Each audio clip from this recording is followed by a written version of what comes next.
बोलो जयकारा बोल मेरे श्री गुरु महाराज की जय। सभी गुरुमुख प्रेमियों से सब प्रेम जय सच्चिदानंद। आज श्री दर्शन हाल का एक अनुपम नज़ारा देखने का, अनुभव करने का गुरुमुख प्रेमियों को अवसर मिला। श्री दर्शन हाल में कहाँ से गुरुमुख प्रेमी चलकर आते हैं। कोई देश के इस कोने से, कोई देश के उस कोने से, कोई इस कोने से तो कोई उस कोने से। इतना ही नहीं, विदेशों से भी गुरुमुख प्रेमी चल करके आते हैं, आ जाते हैं, पहुंच जाते हैं। क्या जकार्ता, क्या लंदन, क्या सिंगापुर, गुरुमुख प्रेमी कहाँ इस दुनिया में रहते हैं, जो श्री दर्शन हाल में आकर के इन नज़ारों को अपनी आँखों से देखते हुए, अपने हृदय में अनुभव करते हुए सुख सुकून के पलों का आनंद प्राप्त करते हैं। कोई भजन बोलकर खुश होना चाहता है, कोई सतगुरु को पुकार करना चाहता है। 5 बजने का जो समय, 5 बजे का जो समय सुनिश्चित किया गया है श्री दर्शनों का, कि श्री दर्शन हाल में 5 बजे लगभग श्री हुजूर गुरु महाराज जी सिंहासन पर आकर विराजमान होते हैं। दिलों में हलचल मचाए हुए ये समाचार, ये संदेश, ये जानकारी रोम रोम में हलचल मचा कर रखे होती है हर किसी के अंदर। श्री दरबार में आने के बाद यही एक मूल रूप से कार्य गुरुमुखों का होता है। जो स्थायी निवासी हैं, महात्मा जन हैं, भगत जन हैं, बाई जन हैं, भक्तानियाँ हैं, वर्षों से यहाँ स्थायी निवास करते हैं, कर रहे हैं, उनका तो और भी खास ये असली काम है, जिन्होंने अपने इष्ट देव सतगुरु परमात्मा के लिए घर छोड़ दिया, बाहर छोड़ दिया, माता पिता को छोड़ दिया, भाई बहनों को छोड़ दिया। सतगुरु की चरण शरण जब से ग्रहण की है, तभी से उनका जीवन इसी काम के लिए आधारित है, जो ये सच्चा काम है, असली काम है, आत्मा का काम है, कि सुबह सवेरे उठ कर के श्री आरती पूजा में जाना है। कोई बुजुर्ग हैं, कोई युवा हैं, सभी अपनी सेवाओं का लाभ प्राप्त करते हो कि किस समय सेवा पर जाना है। रात को यही ख्याल है। कोई दुकानदारी तो है नहीं, कोई बिजनेस तो है नहीं संसार का, जो एक वो लालच हो कि पैसा कमाएंगे, पैसा इकट्ठा करेंगे, पैसे के बिना काम नहीं चलता। ये सांसारिक बातें हैं, सांसारिक विचार है। गुरुमुखों के विचार केवल यही हमें भी शिक्षा देते हैं, हमें भी आगाह करते हैं, हमें भी ये समझने के लिए प्रेरित करते हैं। उन प्रेरणा बनकर वो हमारे भी प्रेरणा स्रोत हैं कि किस प्रकार गुरुमुख जन जो स्थायी निवासी हैं, सुबह से लेकर रात तक अपने समय को एक नियंत्रण में रख करके कि ये समय श्री आरती पूजा का है, ये नाश्ता चाय पानी का है, ये सेवा का समय है, ये लंगर का समय है, ये आराम का समय है। अगर गुरुमुखों के, प्रेमियों के, संतों महात्माओं के, भाईजनों के जीवन का ये आदर्श अगर देखें तो आराम करने के लिए बिल्कुल थोड़ा समय ही नजर आता है। या ये कहें कि उनका तो ये भक्ति करना, भक्ति का धन इकट्ठा करना, सेवा करना, आरती पूजा करना, सुमरन करना, यही आराम है। सही मायने में यही आराम ही है। शरीर का क्या है, कितना आराम कराएंगे। जो संसार में हर कोई कार्यरत है, बड़ा हो, छोटा हो, अमीर हो, गरीब हो, युवा हो, वृद्ध हो, कहाँ आराम करते हैं? धन पदार्थ कमाने में तो लगे रहते हैं। लेकिन विचार ये करना है कि एक शरीर के निमित्त जीवन निर्वाह करना, एक आत्मा के निमित्त अपने जीवन को चलाना, इस शरीर को चलाना। संत महापुरुष इस धराधाम पर आकर के जो रूहों के लिए, हम जैसे गुरुमुखों के लिए जितनी भी रचनाएं रचाते हैं, उसमें हमारी भलाई छुपी होती है।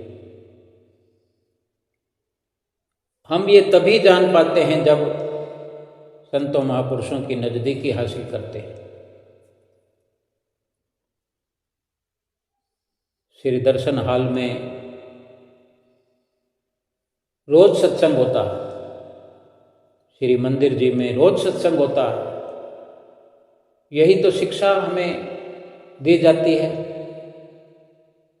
कि आम सांसारिक जीव और पारमार्थिक जीव के अंदर कितना जमीन और आसमान का फर्क है। गुरुमुखों की जितनी दौड़ धूप है वो आत्मा के निमित्त है, आत्मा को सुखी करने के लिए, आत्मा को निहाल करने के लिए, आत्मा का कल्याण करने के लिए। और ये श्री परमहंसों ने सारी रचना रचाई है। कितना सुकून प्राप्त होता है जब भक्ति की राह में हम समर्पण करते हैं, तन से, मन से और धन से भी। क्योंकि यही तन, मन और धन संसार पर हम कुर्बान करते हैं, उसके बदले में सुख नहीं मिलता, शांति नहीं मिलती। लाखों कमाएं, करोड़ों कमाएं, अरबों कमाएं, जो कुछ भी इस संसार की रचना को हम अपने हाथ में कर लें, अपने वश में कर लें, सुख तो नाम का नहीं है। लेकिन भक्ति के मार्ग पर चलते हुए जो सतगुरु की ये रचना रचाई गई है, इसके अंदर गुरुमुख प्रेमी लगे हुए हैं, वो अनुभव करते हैं। और खास कर ये अवसर जब दर्शन खुले हों, कहाँ कहाँ से गुरुमुख प्रेमी आकर इकट्ठे होते हैं। कोई कितनी दूर से आता है, कोई कितनी दूर से आता है, कुछ नज़दीक से भी आते हैं, लेकिन सब के सब शुद्ध बुद्ध भुला करके अपने सतगुरु का दर्शन कर रहे होते हैं। आज भी ऐसा ही नज़ारा खास श्री दर्शन हाल में देखने का था। कल भी ऐसा ही सुंदर नज़ारा था और कल भी सुंदर नज़ारा होगा, लेकिन हर दिन खास है। रोज नित नई लीलाएं श्री गुरु महाराज जी रचाते हैं। सुनते जाइए, आगे से आगे एक से बढ़कर एक लीला श्री गुरु महाराज जी की सुनने का अवसर मिलता जाएगा। अक्सर क्या है, संसार में जब सत्संग का अवसर मिलता है, थोड़ी देर में सत्संग को सुन करके ऊब होने लगती है और कह भी देते हैं कि बोर हो रहे हैं, बहुत समय लग गया।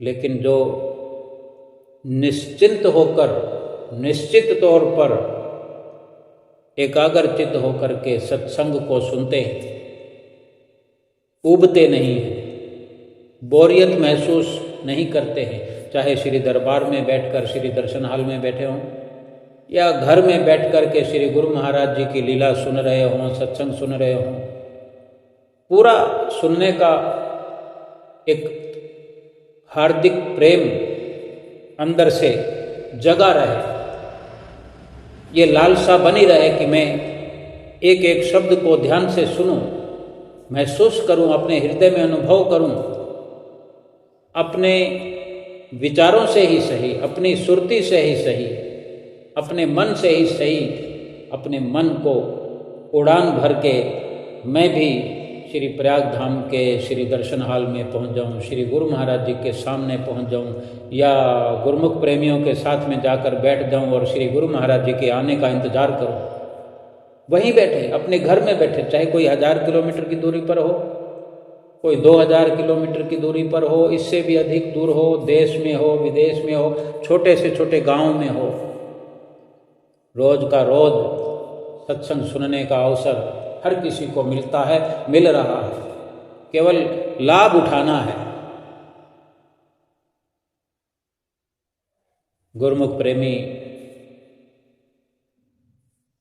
जैसे जैसे चाय पी करके श्री दर्शन हाल की ओर बढ़ते हैं, 4 बजे दर्शन हाल खुल जाता है और धीरे धीरे दर्शन हाल में गुरुमुख प्रेमी पहुंचते रहते हैं। स्थायी निवासी भी और दर्शन करने वाले दर्शनार्थी संगत गुरुमुख प्रेमी बाहर से आए हुए,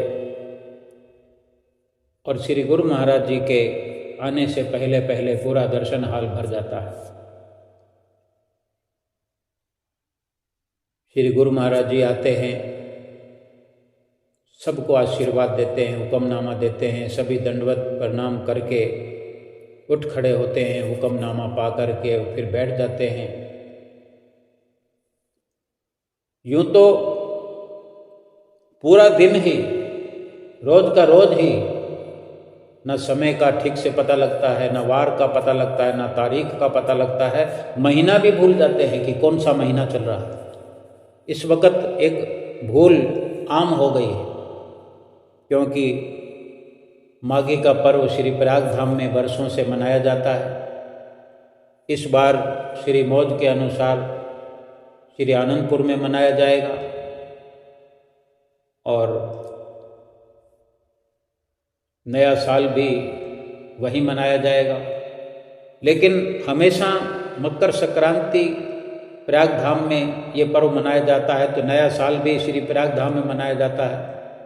अभी 1 दिसंबर आने वाला है, लेकिन कई गुरुमुख प्रेमियों को ये दिल में विचार बसा है कि 2-3 दिन बाद नया साल आने वाला है, क्योंकि हमेशा वो इन दिनों में श्री प्रयाग धाम नहीं आते, दिसंबर के माह में आते हैं।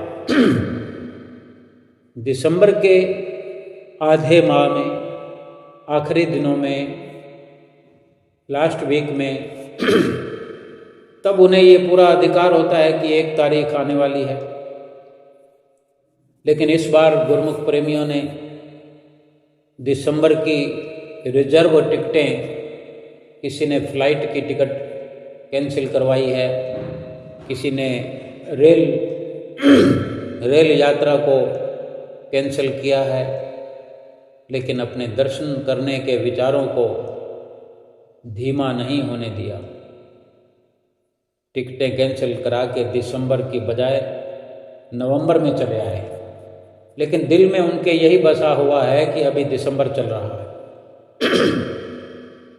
ये कितनी सुंदर सी बात है कि जो गुरुमुख प्रेमी अपने सतगुरु के प्यार में, सतगुरु के ध्यान में, भक्ति के ख्यालों में रमे हुए तिथ भूल जाएं, वार भूल जाएं, महीना भी भूल जाएं। ये कितनी सुंदर बात है कि सतगुरु को याद करने के लिए, सतगुरु का ध्यान करने के लिए संसार को और संसारियों को भुलाने की कवायद में, कोशिश में पूरा जन्म निकल जाता है। लेकिन जो सतगुरु के प्रेम में खींचे चले आते हैं, श्री दरबार में आकर के बखूबी अपने आप को भी भुला देते हैं जब ऐसा नज़ारा श्री दर्शन हाल का देखने का अवसर मिलता है।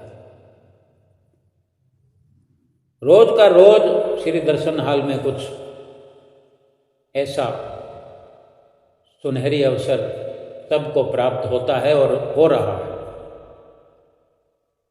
श्री गुरु महाराज जी सिंहासन पर आकर विराजमान हुए, सभी दंडवत प्रणाम करके हुक्मनामा प्राप्त करके उठ खड़े हुए, सुंदर दर्शनों का आनंद प्राप्त करने लगे और आदरणीय महात्मा जनों ने माथा टेकते हुए, आशीर्वाद प्राप्त करते हुए अपना स्थान ग्रहण किया। इसके पश्चात शुभ सत्संग की शुरुआत हुई। महात्मा जी ने बड़े सुंदर वचन सुनाए कि संसार में हर एक वस्तु मिलती है, लेकिन सुख नहीं मिलता, भक्ति नहीं मिलती। हर कोई कोशिश करता है, सब कुछ ले आता है बाजार से, लेकिन सुख को कहीं से लाया नहीं जा सकता, और सुख कैसे मिलता है वो पता भी नहीं है। महात्मा जी का सत्संग भी आप सुनेंगे, श्री गुरु महाराज जी का भी आज का हुक्मनामा आप सुनेंगे, लेकिन वो श्री गुरु महाराज जी के दर्शन और दार्शनिक नज़ारों का उल्लेख जो हमें करना है, सुनना है, जिससे सुरती जो है बरबस हमारी खींच करके श्री दर्शन हाल में पहुंच जाए।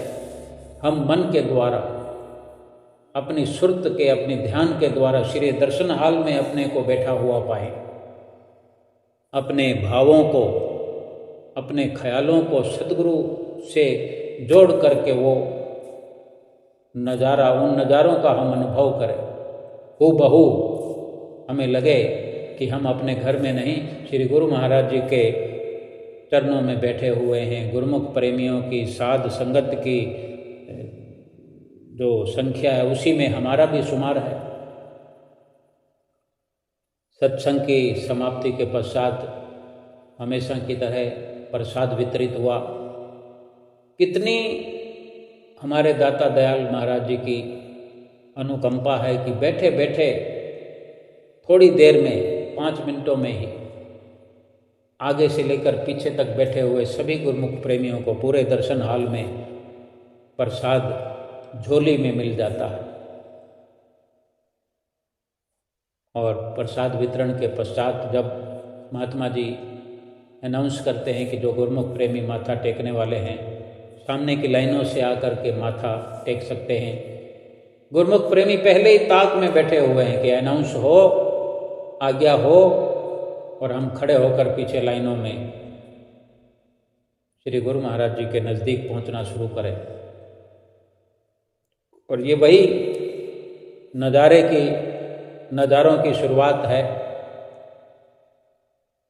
कि गुरुमुख प्रेमी लाइनों में चल रहे थे। सभी अपनी अपनी विनती करते हैं। कोई भगत विनती कर रहा होता है कि मेरी भक्तानी को आशीर्वाद दो, कोई कहता मेरे बच्चे को आशीर्वाद दो। अनेक प्रकार की विनतियाँ करते हैं और श्री गुरु महाराज जी सबको कहते हैं, आशीर्वाद देते हैं और भजन सुमरण करने का खास वचन फरमाते हैं। एक भगत जी आए, लंबे लंबे कद के थे, ऐसा लग रहा था जैसे पहली बार आए, पहली बार ही आए थे, क्योंकि यकीन किया जा सकता है कि पहली बार आए। नज़दीक आकर के जब उनका नंबर आया तो श्री गुरु महाराज जी भी इशारा करने लगे, भाई कर कमल उठाकर उस तरफ, जाने क्या मौज है, किसकी किस्मत में क्या है, किसकी मुट्ठी में क्या है, ये तो खुद सतगुरुदेव भगवान जानते हैं किसके प्रारब्ध में क्या है। सेवक सतगुरु के प्यार में खींचा चला जा रहा है और सतगुरु सेवक के प्रेम में खींचे चले जा रहे हैं। जब उस भक्त को अवसर मिला तो वो पहले से ही इतनी लंबी कदकाठी लिए हुए और फिर अपने हाथों को भी ऊंचा करके वो बोलता है, जय सच्चिदानंद। श्री गुरु महाराज जी से जय सच्चिदानंद बोलता है। भोला स्वभाव है भक्त का। श्री गुरु महाराज जी मुस्कुराते हैं। तब वो भक्त कहता है, स्वामी जी आपके खजाने से मुझे कुछ चाहिए।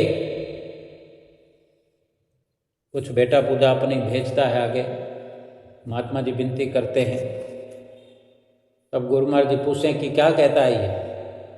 तब तक वो फिर एक बार बोलता है, बाबा आप अपने खजाने से मुझे कुछ दे दीजिए। पास खड़े हुए महात्मा जन बोलते हैं कि कुछ बताओ तो सही, क्या चाहिए। फिर वो कहता है, अर्ज करता है कि बाबा वो मेरी भक्तानी है, मेरी भक्तानी आपके खजाने से कुछ चाहती है। ये देखकर सुनकर सब गुरुमुख प्रेमी खुश हो रहे हैं, हंस रहे हैं, आश्चर्यचकित हो रहे हैं कि पहली बार आकर भी कोई इतनी हिम्मत जुटा सकता है।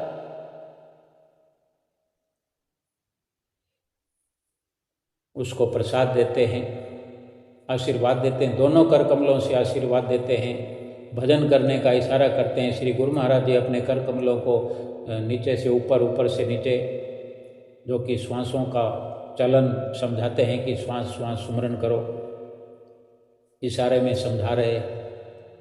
और इस प्रकार वो प्रसाद लेके चल पड़ता है। उसकी कोई थैली, उसकी पन्नी जो उसने नीचे रख दी थी कि जाते वक्त ले लूँगा, या क्या था उसमें, तो कुछ गुरुमुखों ने कहा कि वो अपनी थैली तुम भूल आए हो। तो वो वापस आता है जब तक जाने क्या गुरु महाराज जी की मौज हुई। गुरु महाराज जी ने इशारा किया कि वो भगत फिर आ रहा है, या यही गुरु महाराज जी की मौज थी कि कुछ लोग उसे वापस वहाँ भेजें। जो पन्नी नीचे रखी थी वो तो उसने उठाई नहीं, वो फिर गुरु महाराज जी की दृष्टि में आ गया और गुरु महाराज जी ने इशारा किया महात्मा जनों को कि वो पपीते वाला टप जो है उसको दे दो। एक पपीता निकाल कर देने लगे। गुरु महाराज जी ने कहा पूरा टप दे दो। वो टप उसके सिर पर रखा दिया गया। बहुत प्रसन्न हुआ। पहली बार कोई ऐसे आए, जाने उसकी क्या उमंग रही होगी, क्या उसका ध्यान रहा होगा, क्या उसका प्रारब्ध रहा होगा। ऐसे नज़ारे देख करके कोई कैसे अपने आप के सब्र के बांध को रोक सकता है। सब्र का बांध टूट पड़ता है।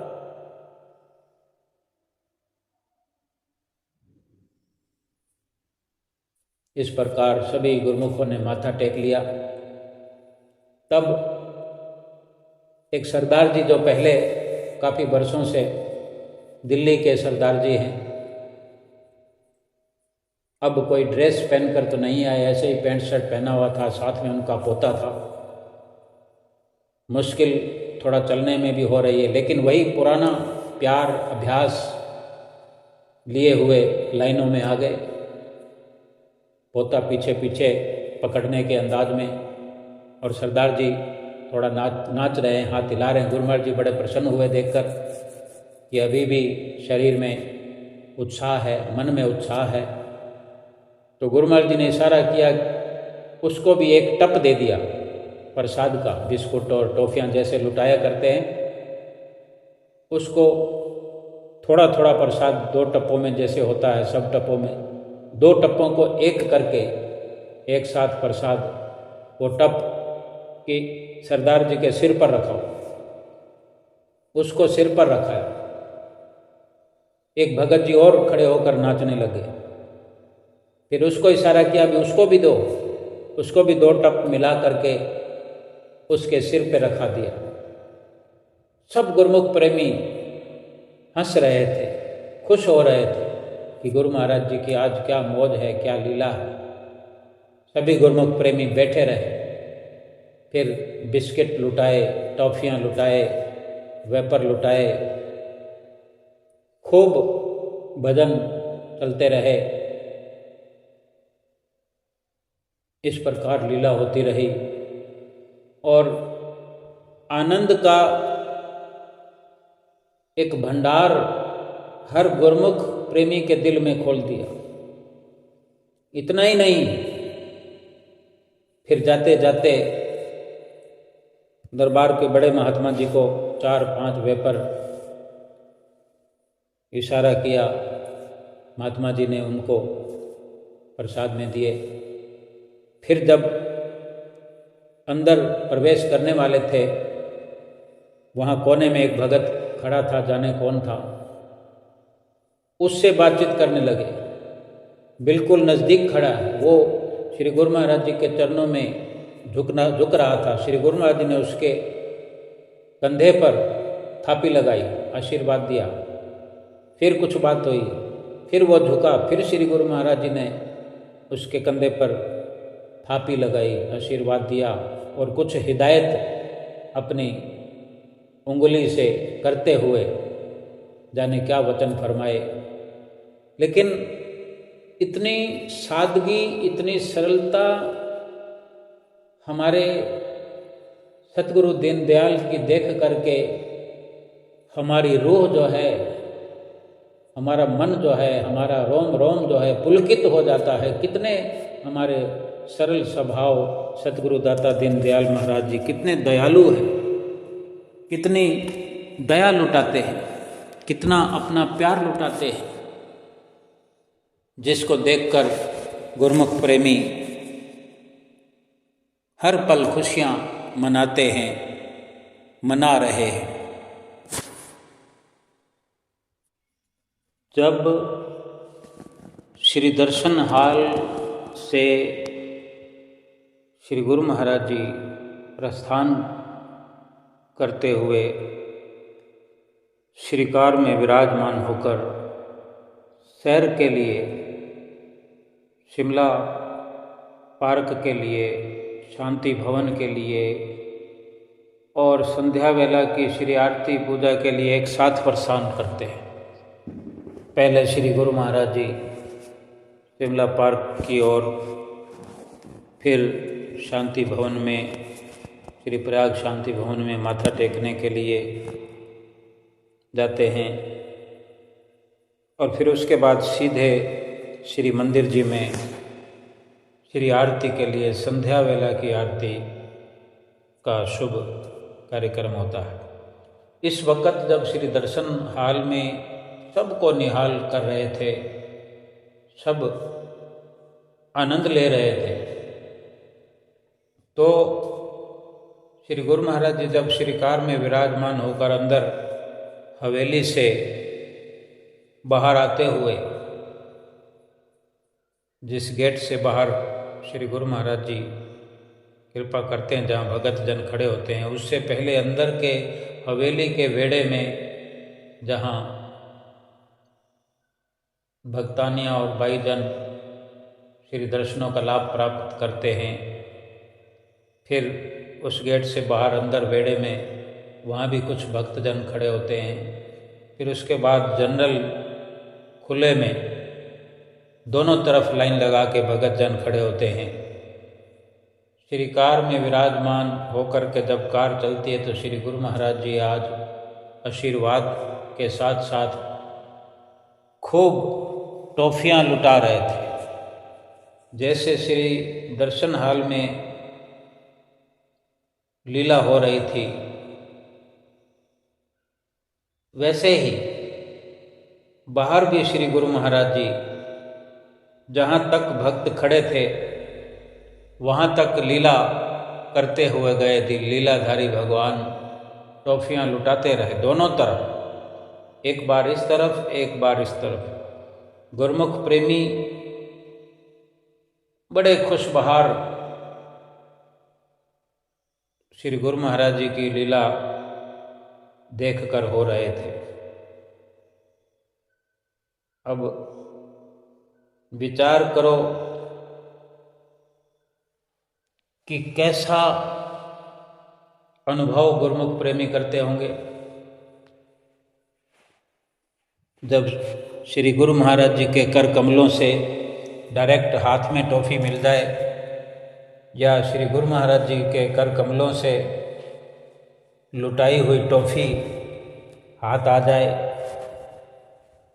फूले नहीं समाते। आज ऐसा सुंदर समा बंध गया। गुरमुख प्रेमी बाहर भी कुछ देर इंतज़ार करते हैं, 5 से 7 मिनट 10 मिनट की श्रीकार बाहर की ओर आने वाली है कि फिर से एक बार दर्शन करके जाएं। कोई उरली जाने वाला होता है, कोई पूना जाने वाला होता है, कोई अमर बस्ती में जाने वाला होता है, कोई प्रयाग धाम में ही रहकर अपने अपने कमरों में जाने वाला होता है। सबको कुछ न कुछ करना होता है, लेकिन दर्शनों के आगे, श्री गुरु महाराज जी की लीला के आगे सब के सब नतमस्तक होकर के सब कुछ काम त्याग करके वहाँ आंखें बिछाए हुए इंतज़ार करते हैं। और गुरु महाराज जी सबके प्यार को समझते हैं। कुदरत हर किसी का हिसाब रखती है। जिसके मन में जो भी भाव होता है उसका वो भाव पूरा होता है। गुरमुख प्रेमी वहाँ किस भाव से खड़े हैं, क्या आतुर पुकार मन में है, सब कुछ भूल जाते हैं कि दुख किसी के जीवन में है, कोई कष्ट जीवन में है, कोई कलेश है। क्योंकि सारे संसार में चहुँ और कष्टों कलेश का वातावरण सा बना हुआ है, एक लहर सी चल रही है, या यूं कहें कि ये संसार ही एक कष्ट और कलेशों का सागर है जिसमें ये जीव पड़े दुखी हो रहे हैं। सतगुरु की शरण मिल जाने से दुख मिट जाते हैं, कलेश मिट जाते हैं, सब कुछ ठीक हो जाता है। लेकिन शरण हासिल करने के बाद भी हम ये विचार तो करें कि हमने समर्पण कितना किया है। यूँ तो दंडवत हम कर देते हैं तो समर्पण हो गया, माथा टेक दिया तो समर्पण हो गया। लेकिन इन सब के पीछे हमारा भाव कितना गहरा है, समर्पण का भाव कैसा है।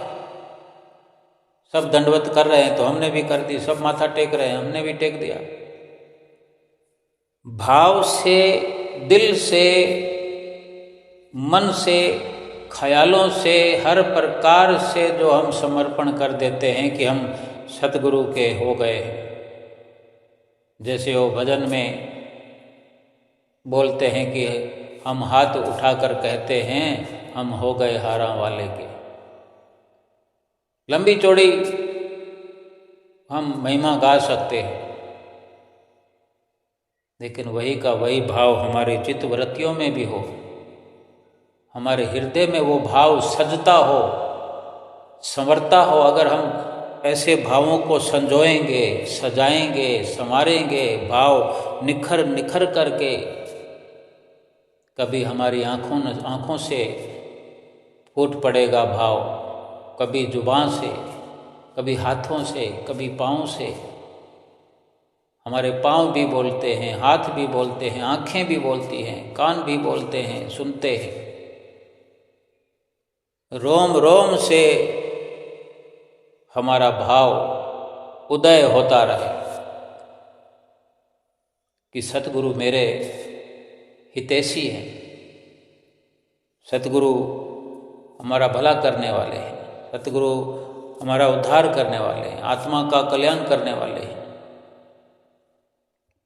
श्री गुरु महाराज जी कितनी दया लुटाते हैं, कितनी दयालुता दिखाते हैं। रोज हम आरती में भी गाते हैं, जिस पर होवे गुरु दयाल, भक्ति धन से करे निहाल। परमहंस सतगुरु अवतार, चरण कमल पे सद्बलहार। कि जिस पर सतगुरु दयाल हो गए, उसको फिर निहाल कर देते हैं। किसी को निहाल करते हैं तो उसको कोई संसार के सामान दे करके नहीं, संसार के समान तो वो तुच्छ हैं, तुच्छ से भी तुच्छ हैं, यानी कुछ भी नहीं है, जो सतगुरु दयाल होकर के जो भक्ति की दात बख्शते हैं। यूं ही नहीं शास्त्रों में वर्णन आता, हमारे ग्रंथों में भी वर्णन है, अमर ज्योति दर्शन ग्रंथ में वर्णन है, अमर ज्योति ग्रंथ में वर्णन है कि समय समय पर परमहंसों ने हमें इशारा दिया है, भक्ति की मांग करो, भक्ति दान मोहे दीजिए गुरुदेवन के देव, और नहीं कछु चाहिए निस दिन तुमरी सेव। कि और कुछ नहीं चाहिए, बस आपके चरणों की सेवा मिलती रहे। चाहे हम घर बैठे हो, दरबार में हो, आश्रम में हो, जहाँ भी रहते हो, सतगुरु के चरणों की सेवा का भाव अंदर ही अंदर पनपता रहे, अंदर ही अंदर सेवा के भाव हिलोरें लेते रहे, सेवा की लहरें उठती रहे। तो देखो, ये सुंदर भाव अगर हमारे सेवा के लिए उठते हैं, दर्शन के लिए उठते हैं, सुमरन के लिए उठते हैं, देखते ही देखते फिर चमत्कार होते हैं। ये हमारी ऐसी शुद्ध भावना रंग लाती है कि हमारा जीवन जो है सुरखरू होने लगता है। और असल में क्या है कि जैसी हमारी शुद्ध सकारात्मक भावनात्मक हमारी विचारधारा होती है कि सतगुरु को ही मांग लेना है, सतगुरु से भक्ति को मांग लेना है, सतगुरु से सतगुरु को मांग लो, भक्ति को मांग लो, सुमरन की दात को मांग लो, ये सब एक ही बात है। तो सतगुरु तो देने के लिए ही आए हैं, भक्ति का दान देने के लिए आए हैं। अगर हम वही मांगते रहें, जीवन बीत जाए और हम भक्ति का धन मांगते रहें, ये मांग कितनी अच्छी है, चाहे जितनी मर्जी बढ़ती जाए, हमें तृप्ति ना हो, हर वक्त हम अतृप्त बने रहें कि अभी और चाहिए भक्ति, अभी और चाहिए भक्ति का दान, और चाहिए। संसारी माया चाहे भक्त चाहे भगवान, संसारी लोग भगवान से जब भी मांगेंगे माया के समान मांगेगी। और भगवान का भक्त तो भगवान को भगवान से मांगता है। तभी तो ऐसे ऐसे सुंदर दृष्टांत हम शास्त्रों में वर्णन हुए हुए सुनते हैं। और आज श्री दरबार में तो खुद अपनी आँखों से देख रहे हैं कि अगर हम सच्ची भक्ति के लगन में हैं तो फिर हमारा सतगुरु से कैसा अरस परस का मेल है, हम इसी जीवन में देख सकते हैं, समझ सकते हैं। सांच को आँच नहीं प्यारे, कोई फिर हिम्मत क्यों हारे। हम सत्यता पर चलते हुए, सत्य को मानते हुए, सत्य को अपनाते हुए श्री गुरु महाराज जी से भक्ति का दान मांगें। ये लोक अपना सुखी करें, परलोक सुहेला करें। गुरु महाराज जी ने जो आज हुक्मनामा दिया, महात्मा जी ने सत्संग सुनाया, वो भी सुन करके आनंद प्राप्त करें और श्री गुरु महाराज जी के वचनों की पालना करते हुए अपनी आत्मा का कल्याण करें।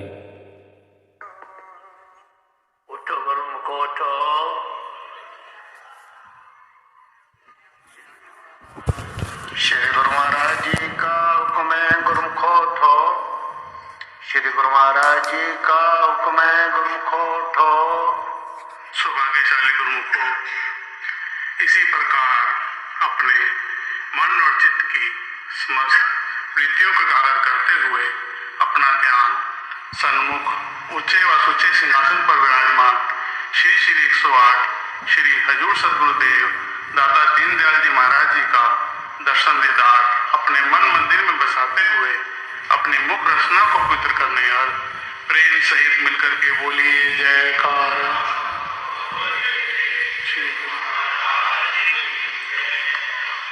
सौभाग्यशाली गुरुमुखो, जब ये सुनिश्चित हो गया था कि इस बार मकर संक्रांति 14 जनवरी 2025 का शुभ त्योहार श्री अनंतपुर धाम में मनाया जाएगा और इस समय भी श्री सदगुरुदेव महाराज जी का कोई श्री प्रयागधाम आने का प्रोग्राम नहीं था, तो श्री प्रयागधाम निवासी गुरुमुख बहुत ही उदास हो गए थे और अंदर ही अंदर उन्होंने अपने सदगुरु के चरणों में, अपने मालिक के चरणों में, श्री परमहंस दयाल महाराज जी के चरणों में विनय की और महापुरुषों की कृपा अतुल्य प्यार देखो कि जैसे ही उन तक सबका करुण पुकार, सबका प्रेम पहुंचा तो वो एकदम ही सारा प्रोग्राम चेंज करके श्री प्रयागधाम में आप सब गुरुमुखों को इस समय आप सब गुरुमुखों के सामने सन्मुख विराजमान होकर अपने वचनों द्वारा, अपनी लीलाओं द्वारा और अपने दर्शनों द्वारा सब गुरुमुखों को खूब भक्ति के धन से मालामाल कर रहे हैं।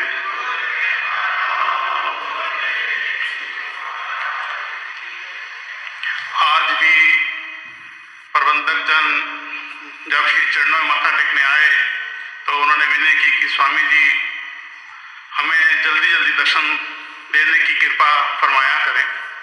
तो श्री प्रभु जी ने अपना अतुल्य प्यार जतलाते हुए सब गुरुमुखों की करुण पुकार को सुनकर ही ये वचन फरमाए कि हम तो श्री प्रयागधाम में ही रहते हैं।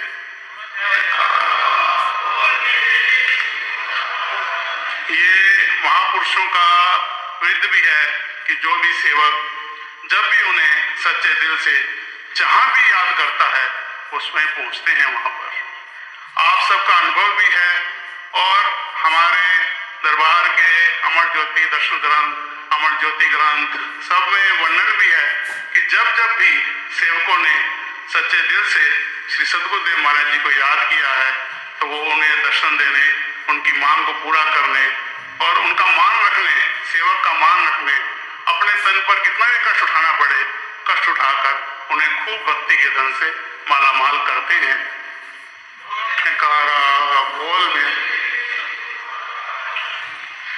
महापुरुषों का इन संसार में आने का केवल एक ही मकसद होता है कि किस प्रकार जिज्ञासु रूहें जो कि ये आत्मा कई जन्मों से उस परमपिता परमात्मा से बिछड़ी होती हैं, उसे उस परमपिता परमात्मा से मिलाने का कार्य करना और उनकी हर रचना, उनकी हर कार्यवाही, उनकी हर जो भी वो वचन फरमाएं, जो भी वो आज्ञा करें, जो भी वो हुक्म करते हैं, जो भी रचना चाहते हैं, उसमें केवल केवल सेवक का हित ही भरा होता है और उसमें ये निहित होता है कि उससे ही हमारी आत्मा का कल्याण होगा। इस संसार के अंदर आप देखो कि हर कोई व्यक्ति अपनी समझ और अपनी बुद्धि के अनुसार कार्य करता है। वो जो भी कार्य करता है वो केवल केवल अपनी समझ और बुद्धि के अनुसार कार्यवाही सारी करता है और उसका सारा जोर, सारी दिनचर्या 24 घंटे अपनी समझ और बुद्धि के अनुसार ही वो उस कार्य को आगे से आगे बढ़ाने में लगा होता है। लेकिन वो सब पूरी कार्यवाही केवल केवल इस शरीर के लिए ही होती है। आप संसार में देखो कि कितनी वस्तुएं हैं, कहीं भी चले जाओ, बाजार में चले जाओ, कोई भी फील्ड ले लो, कोई भी लाइन ले लो, कोई भी कार्रवाई ले लो, इस संसार की जो जितनी भी कार्रवाई है वो केवल केवल इस शरीर के लिए ही है। लेकिन ये कौन बताता है, ये कौन समझाता है, ये विचार कौन देता है कि ये शरीर किस काम के लिए मिला हुआ है? ये केवल केवल वक्त के महापुरुष जीव को समझा सकते हैं, वही बता सकते हैं और इस दुनिया में कोई भी ऐसा नहीं है जो इस बात से अवगत करा सके। महापुरुषों की वाणी भी है कि भई प्राप्त मानते हुरिया, गोविंद मिलन की ऐ तेरी वरिया, अवर काज तेरे किथे न काम, मिल साध संगत बच केवल नाम। कि ये जो मानव जन्म मिला हुआ है कि केवल केवल उस परमपिता परमात्मा को, उस मालिक को, उस भगवान को प्राप्त करने के लिए ही मिला हुआ है और ये जो समय मिला है ये दोबारा मिलने वाला नहीं है। और हम सब गुरुमुखों के ऊपर कि इतनी रहमत है, इतनी कृपा है कि इस घोर कलयुग के अंदर, इस घोर कलयुग में जब परमपिता परमात्मा श्री परम अवतार का रूप लेकर इस धराधाम पर प्रकट हुए हैं और उन्होंने श्री अनंतपुर धाम की, श्री अनंतपुर दरबार की रचना की है और हमें उस दरबार में सेवा करने का, अपनी भक्ति करने का, अपने सानिध्य का इतना बड़ा अच्छा मौका दिया हुआ है और हमें वो रास्ता दिखाया है, वो रहनुमा हमारे इस तरह बने हैं कि हमें हर कार्यवाही हमारी जो है उनके आज्ञा अनुसार होनी चाहिए और उनके आज्ञा अनुसार कार्रवाई करेंगे तभी ही हम अपने मंजिल मकसूद तक प्राप्त कर सकते हैं। ये बात केवल केवल वक्त के महापुरुष ही जीव को समझा सकते हैं और इस संसार को देखते हुए वक्त के महापुरुष ऐसी रचना रचाते हैं, ऐसी लीलाएं करते हैं और ऐसे वचन फरमाते हैं कि इंसान जो अपना असली मकसद है उसको जल्दी से जल्दी प्राप्त कर सके। और इसीलिए ही महापुरुषों ने दरबार के 5 नियम बनाए हैं कि खाओ पियो खुशियां मनाओ पर बात न भूलो एक, श्री आरती पूजा सेवा सत्संग सुमन और ध्यान नित्य करो चाहे बाधा पड़े अनेक। ये 5 नियमों की निधि ऐसी बना दी कि जो भी गुरुमुख जन महापुरुषों की आज्ञा अनुसार इन 5 नियमों की पालना नित्य प्रति पूर्ण श्रद्धा और पूर्ण विश्वास के साथ करता है, उसका निश्चय ही कल्याण होता है। और महापुरुषों की संगति में आने से, उनके नजदीक आने से इंसान को ऐसे विचार भी मिलते हैं, ऐसी रहनुमाई से ऐसा रास्ता मिलता है कि इंसान अपने भक्ति मार्ग का कार्य भी कर लेता है और संसार के अंदर जो सी कार्रवाई होती है वो भी सारी पूर्ण होती है। इस पर एक कथा आती है कि एक राजा था, वो बड़ा ही प्रभावशाली था और उसका बहुत ही प्रभु से प्रेम भी था और बड़ा प्रभावशाली था और बड़ा ही अच्छा राजा था। तो एक बार उसको ख्याल आया कि मैं राजमहल में अपना चित्र बनवा कर लगूं। तो उसने जो है उस राज्य के दूर दूर राज्यों से भी अच्छे से अच्छे, बढ़िया से बढ़िया चित्रकारों को बुलवाया और सबके सामने अपना विचार प्रकट किया कि मैं चाहता हूं कि मेरा चित्र बनाया जाए ऐसा कि जो राजमहल में लगाया जाए और शोभायमान हो। तो जो राजा की इच्छा सुनी सबने, चित्रकारों ने, तो एक एक करके हर चित्रकार राजा से क्षमा मांगता गया और मतलब जवाब देता गया कि हमारे बस की बात नहीं है। क्यों? क्योंकि वो राजा उसका एक नेत्र नहीं था पर एक टांग नहीं थी। तो सबको ये भय पड़ गया कि अगर राजा का चित्र बनाएंगे तो ये ऐसे गुस्से में आ जाएगा और क्रोध में आएगा तो हमें जो है मृत्युदंड दे देगा। तो इसीलिए हर चित्रकार क्षमा मांगता गया और वहां से वापस होता गया। तो अंत में एक चित्रकार था जिसे वक्त के महापुरुषों की चरण प्राप्त थी, सत्संगति प्राप्त थी, साधु संग में जाता था, सत्संग में नित्य जाता था। तो जो सत्संग में जाते हैं तो उनके अंदर तो वैसे ही ऐसे विचार आते हैं कि दुनिया के काम तो अपने आप होते हैं और मालिक की प्रसन्नता जल्दी से जल्दी प्राप्त होती है। तो उसने राजा को हाँ कर दी कि भाई मैं आपका चित्र बना दूंगा। तो राजा बड़ा खुश हुआ। तो उसने बोला मुझे 2-3 दिन लगेंगे तो मैं चित्र बना दूंगा। तो 2-3 दिन में उसने चित्र बनाया और राजा के आग्रह किया कि आपका चित्र तैयार है। तो राजा ने कहा कि आज से 3 दिन बाद राजमहल में चित्र ले आना। तो सभी सभासद जो मंत्रीगण हैं वो भी, और जिन चित्रकारों ने मना किया था, माफी मांगी थी कि हम नहीं बना पाएंगे, उनको भी बुलवा लिया कि 3 दिन बाद आप सब राजमहल में उपस्थित हो, चित्र बन गया है, ताकि सब उस चित्र को देख सके। तो 3 दिन बाद जब समय आया तो चित्र राजमहल में पेश हुआ, पर्दे से कपड़े से ढका हुआ था। जब राजा का इशारा हुआ तो उन्होंने वो पर्दा हटाया। तो चित्र कैसे बनाया था? उसने चित्र बनाया राजा का कि घोड़े के बाहर बैठा हुआ है और तीर कमान हाथ में है और निशाना लगा रहा है और एक आंख बंद है।